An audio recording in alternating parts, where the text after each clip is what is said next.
안녕하세요. 스포일러입니다. 이번 영상에서는 고1 수학 되짚어보기 11번째 시간으로 명제에 대해서 배워보도록 하겠습니다. 자, 우선 이 명제 파트는 문제에서 직접적으로 나오는 경우는 거의 없다고 생각하시면 되고, 여러분들이 말의 표현을 어떻게 내가 바꿔서 해석을 할까, 이런 부분들에 좀 초점을 맞춰주시면 되겠습니다. 자, 그래서 일단 명제가 무엇인지 한번 살펴본다면, 명제는 참인지 거짓인지를 확실하게 알 수 있는 문장이나 식을 얘기합니다. 그래서 얘가 참이다, 거짓이다를 확실하게 알 수 있어야 돼요. 그래서 참이 되면 참인 명제, 거짓이면 거짓인 명제, 이렇게 됩니다. 그래서 이런 거예요. 그래서 이는 육의 약수이다. 이거는 참이죠. 그래서 얘는 참인 명제다. 자, 그 다음에 사는 육의 약수이다. 자, 얘는 거짓이다라는 것을 알 수 있으니까 얘도 명제가 됩니다. 그래서 명제는 참인지 거짓인지를 확실하게 알 수 있는 식이나 문장을 우리가 명제라고 한다. 그래서 예를 들어서 63빌딩은 높다. 자, 이 높다라는 것은 기준이 없기 때문에 참이다 거짓이다를 얘기할 수가 없겠죠. 그래서 롯데월드 타워에 비하면은 63빌딩은 낮다고 얘기할 수도 있는 거니까 우리가 여기에서 생각을 했을 때 참인지 거짓인지 알 수 없으니까 얘는 명제가 아니다. 그래서 얘는 참인 명제, 얘는 거짓인 명제. 이렇게 이제 생각을 해줄 수가 있게 되겠습니다. 자, 그 다음에 이제 부정이라는 게 있습니다. 부정. 자, 우리 어떤 명제 또는 조건을 P라고 쓴다면 부정은 not, 아니다라는 거고 그것을 앞에 물결 표시로 해줍니다. 그래서 얘 같은 경우 이는 6의 약수이다를 부정해주면 이는 6의 약수가 아니다 이런 식으로 되는 거죠. 자, 그러면 여기에서 이제 우리가 알 수 있는 건 뭐냐면 참인 것을 부정을 해주게 되면 거짓이 돼버립니다. 그 다음 4는 6의 약수이다라는 거짓인 명제를 부정해주면 참이 되는 것을 알 수가 있게 됩니다. 자, 그래서 우리가 상황에 따라서 이 부정을 취해서 뭔가 계산을 해줄 수도 있다라는 것을 여러분들이 알고 계시면 되겠습니다. 자, 그 다음에 이제 우리가 많이 보는 형태 P이면 Q이다 꼴의 명제가 있을 겁니다. 그래서 P이면 Q이다 꼴에서 P를 우리는 가정이라고 얘기해주고 Q를 우리는 결론이라고 얘기를 해주게 됩니다. 자, 그래서 이런 거죠. X가 마이너스 1이면 X제곱은 1이다. 자, 요렇게 됐을 때 우리는 P이면 Q이다 라고 얘기할 수 있고, 자, 얘가 참이다 라고 얘기를 한다면, 자, 이 가정을 만족시키는, P를 만족시키는 어떤 X값들의 모임이 있을 거예요. 그것을 우리가 진리집합이라고 하는데, 그 진리집합 사이의 포함 관계가 다음과 같이 표현이 되면 됩니다. 자, 지금 상황에서는 X가 마이너스 1이다 라고 하는 것은 진리집합 안에 원소가 마이너스 1이 들어가 있는 상황인 거고, 자, 얘는 진리집합이 x제곱이 1이다 라고 했으니까 마이너스 1과 1이 들어가는 걸 알 수 있어요. 그래서 P가 Q의 부분집합이 되는구나. 그래서 얘는 참이다 라고 얘기를 해줄 수가 있게 되겠습니다. 자, 반면에 이런 경우도 있겠죠. 예를 들어서 4의 약수이면 6의 약수이다. 자, 그럼 P라고 하는 집합, 가정의 진리집합 안에는 1, 2, 4가 들어간다는 걸 알 수 있고, 자, 6의 약수라고 하는 Q라는 것의 진리집합 안에는 1, 2, 3, 6이 들어갑니다. 자, 근데 얘가 이제 부분집합이 아니다라는 거죠. 그러니까 얘는 거짓이다라고 판단을 해줄 수가 있게 되겠습니다. 그래서 결국 명제에서는 우리가 어떤 명제가 주어졌을 때 얘가 참이냐 거짓이냐 이런 것들을 이제 판단을 해줄 수 있으면 되겠습니다. 자, 그 다음에 이제 모든 또는 어떤 이라는 것을 포함했을 때를 얘기했는데, 자, 모든 x에 대해서 어떤 명제가 성립한다. 자, 그러면 얘는 말 그대로 진짜 모든 x, 주어진 범위 안에 성립하는 모든 x를 가지고 왔을 때 다 성립을 하면은 참이 되는 거고, 하나라도 아닌 게 있으면 거짓이 된다라고 보시면 돼요. 그래서 예를 들어서 우리가 전체 집합이라는 것을 6의 약수 모두 주사위를 던졌을 때 모두 6의 약수이다. 주사위를 던진다라고 하면 주사위를 던졌을 때는 우리가 1, 2, 3, 4, 5, 6이 나온다는 것을 누구나 알고 있고, 그럼 요 모두 다 6의 약수냐라고 한다면 4하고 5는 아니니까 얘는 거짓이다 라고 얘기해 줄 수 있다는 거죠. 아니면 뭐 이런 식으로도 생각할 수 있습니다. 모든 자연수는 0보다 크다. 그러면 모든 자연수, 1부터 시작하는 모든 자연수는 0보다 큰 숫자다 라고 다 얘기를 할 수가 있는 거죠. 그래서 얘는 참이다 라고 얘기해 줄 수가 있다는 거예요. 그래서 모든이라고 되어 있으면 얘는 모든 거, 진짜 말 그대로 주어진 범위 안에 있는 모든 숫자에 대해서 성립하면 되더라. 자, 그래서 모든은 모든 것들, x 범위 안에 있는 모든 것들에 대해서 성립하면 된다. 이렇게 생각하시면 되고, 자, 어떤이라는 게 있습니다. 어떤. 자, 어떤 x에 대해서 뭐 참이냐 거짓이냐를 포함한다고 했을 때, 자, 요때는 이제 우리가 생각을 하는 게 어떤이라는 것은 하나만 있으면 돼요. 하나만 있으면 된다. 자, 예를 들어서 이런 경우를 생각을 해볼 거예요. 주사위를 던져서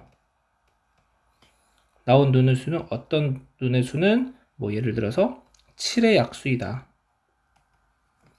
자, 그러면 주사위를 우리가 던진다라고 했을 때 생각해 볼 수 있는 건 아까 얘기했듯이 1, 2, 3, 4, 5, 6이 있는데 7의 약수이다 라고 하는 것은 1 하나 있죠. 그래서 1이 있으니까 얘는 참이 되는 거예요. 주사위를 던졌을 때 어떤 눈의 수는 7의 약수이다. 이거는 참인 거예요. 하나만 있으면 되니까. 그래서 어떤이라고 되어 있는 것은 하나만 있으면 된다. 하나도 없으면 이제 그건 안 된다라고 생각하시면 돼요. 반대로 주사위를 던졌을 때 어떤 눈의 수는 7의 배수이다 라고 해버리면 7의 배수인 숫자는 없단 말이에요. 그래서 얘는 거짓이 됩니다. 그래서 어떤이 되어 있으면 하나만 만족하면은 걔는 참이다 라고 얘기를 해주시면 됩니다. 자, 그래서 우리는 이 모든에 대한 부정이 어떤이 되고, 그 다음에 어떤에 대한 부정이 모든이 된다 라고 기억을 해서 여러분들 문제 안에서 적용하실 수 있으면 되겠습니다. 자, 그 다음에 나오는 게 이제 역과 대우라는 것이 있는데, 자, P면 Q이다 꼴의 명제에서 자, 역이라고 하는 것은, 자, 역은 말 그대로 가정과 결론을 바꿔주는 거예요. 그래서 Q이면 P다로 바꿔주면 됩니다. 자, 그 다음 대우라는 것은 이 역을 한 요 명제 자체에서 가정과 결론을 모두 다 부정해주면 돼요. not Q이면 not P이다. 이렇게 됩니다. 자, 그래서 P이면 Q이다 꼴의 명제에서 우리가 역이라는 것은 Q이면 P이다 라고 쓸 수 있는 거고, 대우는 not Q이면 not P이다 라고 써줄 수가 있다.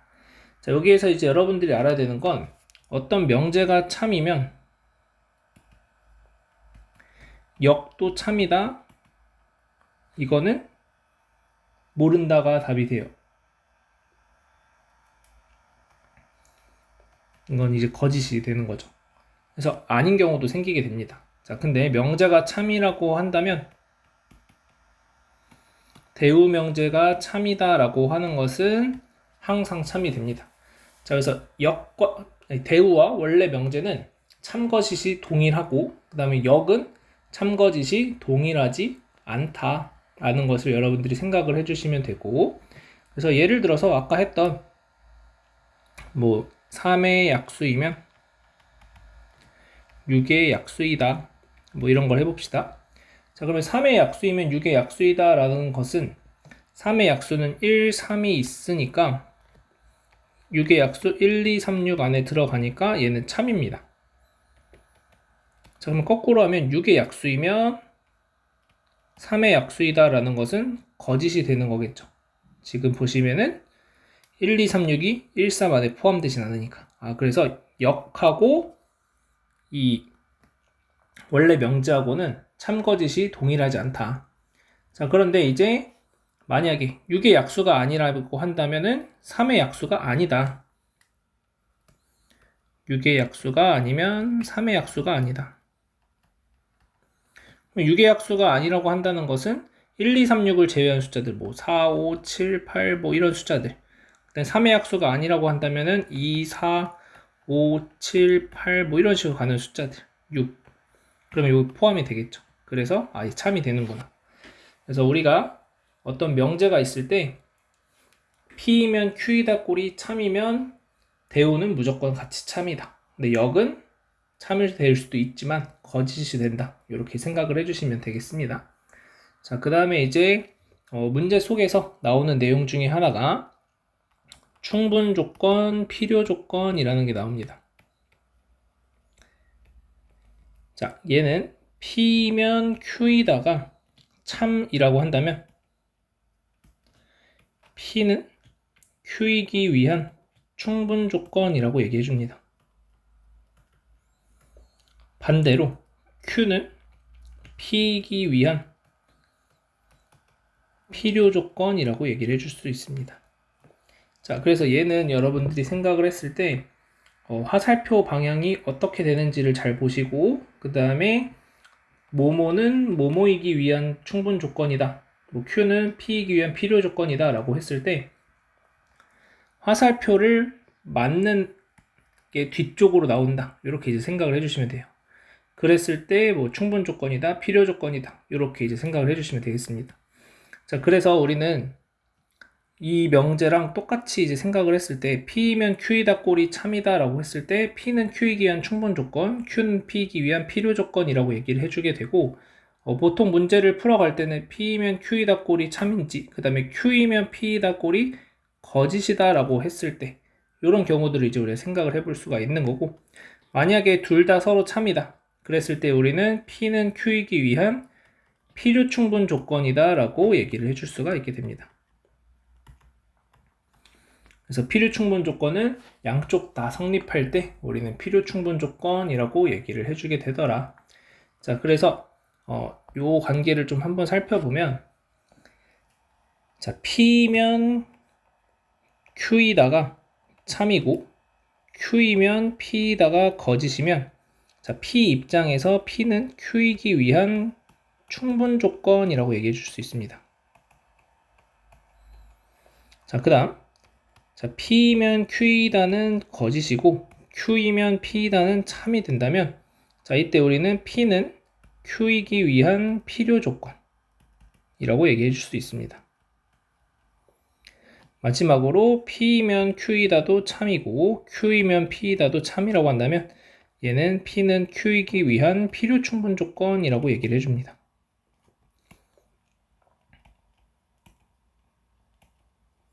그래서 이 관계들을 여러분들이 기억을 하시면 되겠습니다.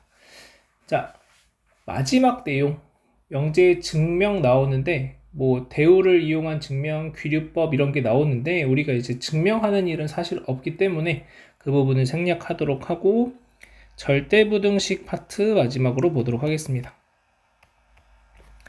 자, 절대부등식이라는 것은 어떤 부등식이 있는데 항상 성립하는 부등식이다라고 생각을 해주시면 돼요.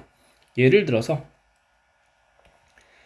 a 빼기 b의 제곱이라는 것은 항상 0보다 크거나 같다. 제곱을 했으니까 항상 0보다 크거나 같아지겠죠. 이런 것들을 이제 우리가 절대부등식이라고 얘기를 해줍니다.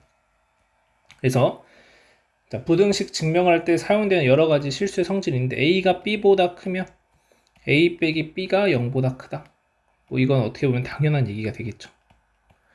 자, 그 다음에 a제곱은 항상 0보다 크거나 같다. 그래서 0이 들어간다는 거 잊지 마시고 자, a제곱 더하기 b제곱이라는 것도 항상 0보다 크거나 같다. 그 다음 자, a제곱 더하기 b제곱이 0이라고 한다면 자, 우리는 a와 b가 모두 0이어야 한다라고 얘기를 할 수 있고 자, a가 0보다 크고 b가 0보다 크다면 자, 이때 a가 b보다 크다면 a제곱이 b제곱보다 크다. 자, 이때는 이쪽 방향이든 반대쪽 방향이든 양수라는 조건이 이제 필요하다라는 거. 자, 그 다음 절대값 a의 제곱이라는 것은 절대값 a 제곱이다. 요거랑 똑같고, 자, 절대값 a와 절대값 b를 곱해주면 얘는 절대값 ab와 같더라. 마지막 절대값 a라는 것은 항상 a보다 크거나 같다. 그래서 a가 양수이면은 얘네 둘이 똑같을 거고, a가 음수라고 한다면 절대값이 더 커지게 되겠죠. 그래서 요 정도가 여러분들이 조금 알고 있으시면은 문제 상황에서 적용할 수 있는 내용이 되겠고, 우리가 실질적으로 많이 사용하는 것들을 한번 생각해 보면 뭐 이러한 내용들, a제곱이 0보다 크거나 같다? 뭐 이건 뭐 당연한 얘기니까. a제곱 더하기 b제곱이 0이면 a는 b는 0이다. 자, 요 내용들이 많이 사용이 됩니다. 여러분들이 문제 풀어갈 때. 자, 그래서 그런 부분들 참고하시고, 마지막 산술평균과 기하평균 사이의 관계 보도록 하겠습니다. 자, 마지막으로 나오는 절대부등식 나오는,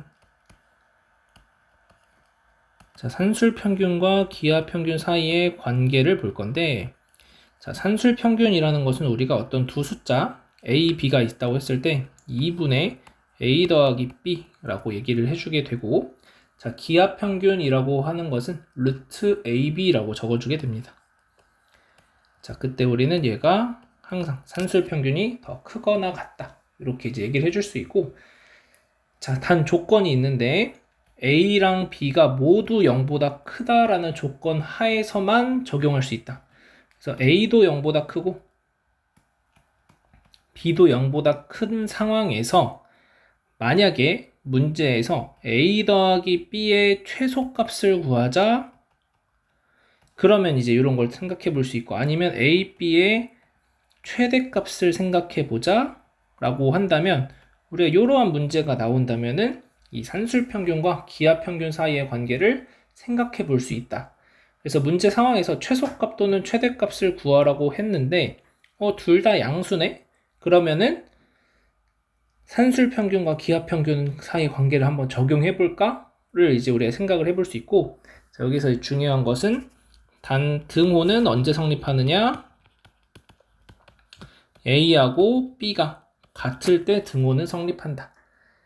자, 그래서 산술평균과 기하평균 사이의 관계는 둘 다 양수네? 그 다음에 뭔가 최소값을 구하라고 했네? 곱의 최대값을 구하라고 했네? 그러면은 이 관계를 사용해 봐야겠다, 이렇게 이제 판단을 해볼 수가 있게 되겠습니다.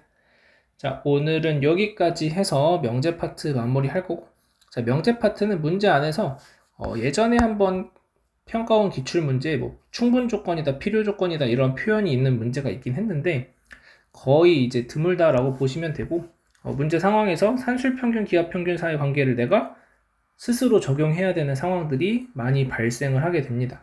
그래서 그런 부분들을 좀 참고하시면 되겠고, 명제 파트는 뭔가 문제 안에서 내가 이거 명제 문제가 들어가 있어 라는 것보다는 뭔가 자연스럽게 스며들어 있으니까 여러분들이 이러한 내용들을 좀 기억하고 계시고 문제 풀어가면서 이 내용들을 적용시킬 수 있으면 되겠습니다. 자, 오늘 여기까지 하도록 하겠습니다.